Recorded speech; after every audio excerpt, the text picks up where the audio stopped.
Hello guys, I am Vitold and it's time to sum up what has happened to the bestseller from BMW, so the R1300 GS in its newest iteration. We know a lot about it. It's with us for more than a year now when I'm recording this video, and it has just got a newest, fairly important update in the form of a new option called ASA, so automated shift assistant that basically works like an automatic transmission, like for example in a Honda Africa Twin 1100 DCT. Basically is a key word here.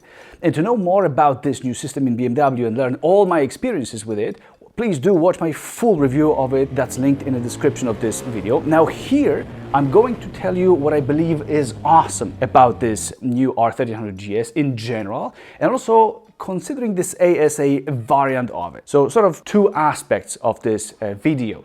In the second part of it, there will be also what I feel is crap in this newest GS. So let's get to it and see whether it's actually still worth buying, knowing how good its predecessor was. So the first pro and a huge advantage of this new GS is that it's still handling very well. This unit with ASA has had its suspension broken and got it stuck in the lowest position, and so I feel that it wouldn't ride as well as it should have, obviously, but I've also ridden a regular 1300 like a year before that, and it was handling really good. It's a big part of this bike and I'm glad it's still here, even though I kind of feel that the previous ones, so R1250 GS, is doing it slightly better for some reason.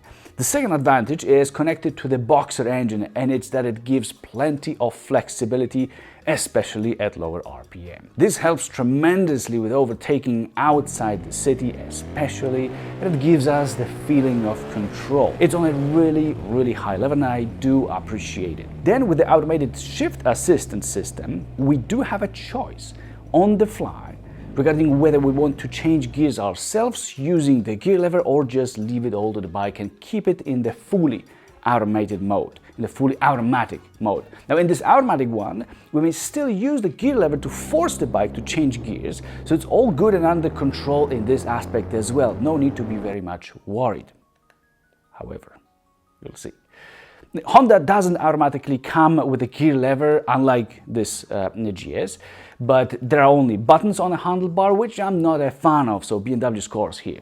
Now you can get the lever there in a Honda, but it's an additional option. It's better in BMW because of that for me. The next plus goes to BMW's suspension and specifically its comfort levels. It's more technologically advanced than it used to be, so much better at the same time than Honda's. Now, suspension settings change more than they used to, in my opinion, and there are larger differences between its modes, which I do like, as that's the whole point of it.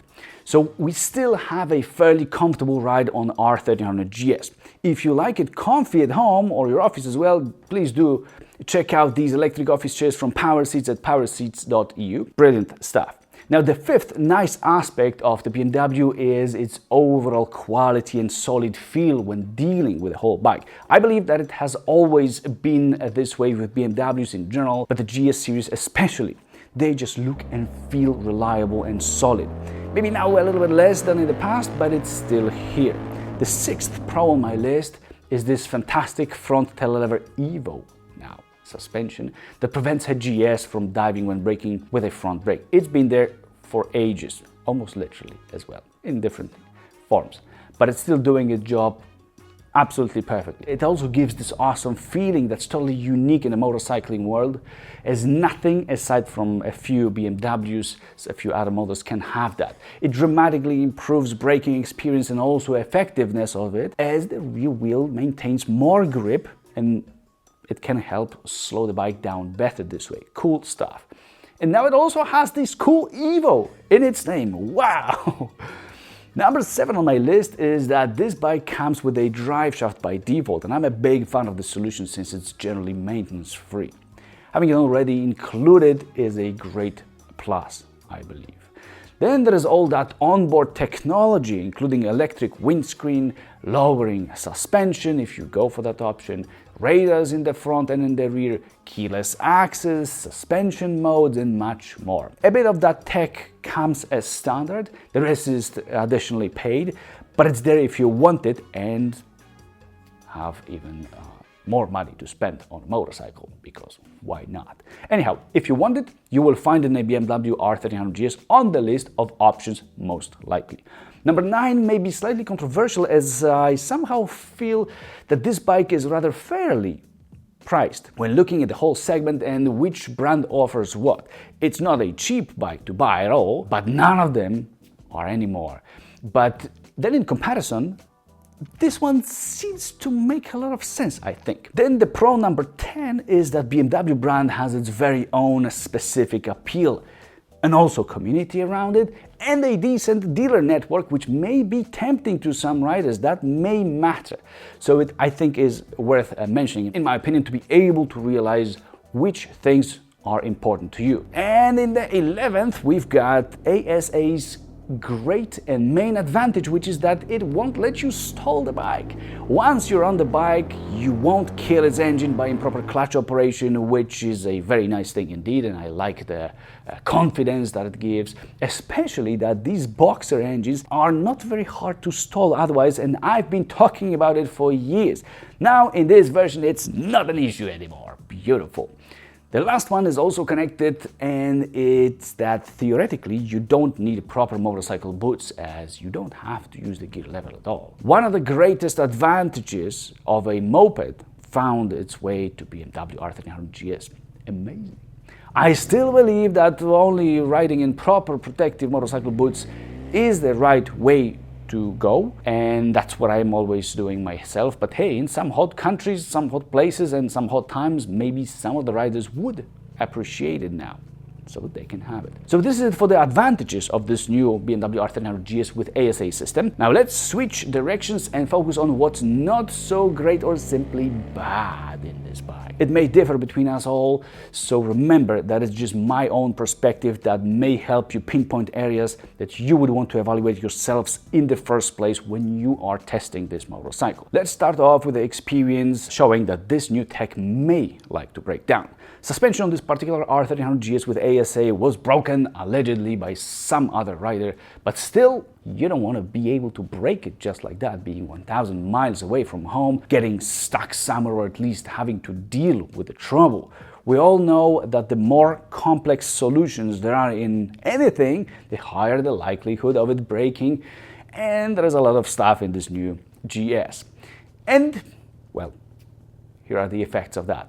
I've been dealing with BMW motorcycles for years, and till this year, 2024, it was all good. In 2024, I rode 2 of them and both had issues. Yes, that's right, including this one. The second con is this new controversial design with one front light that is not asymmetrical anymore, but it is a starfish instead.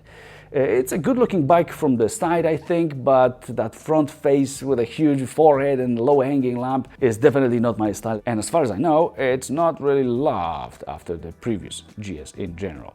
Now, the third issue relates specifically to automated shift assistant, ASA, that I'm speaking more about in my full review of this system. That is linked in the description of this video as well. Go check it out if you want to have full information. Now the thing is that its operation makes the bike feel sluggish in terms of performance, not as quick in other words. And especially the responsiveness and flexibility, it's taking a punch. It is a bit hard to feel when the engine also will engage when rolling with the throttle closed and then opening it. It also doesn't always downshift when you open the throttle wide open to accelerate its speed. You got to do it very rapidly to sort of force it.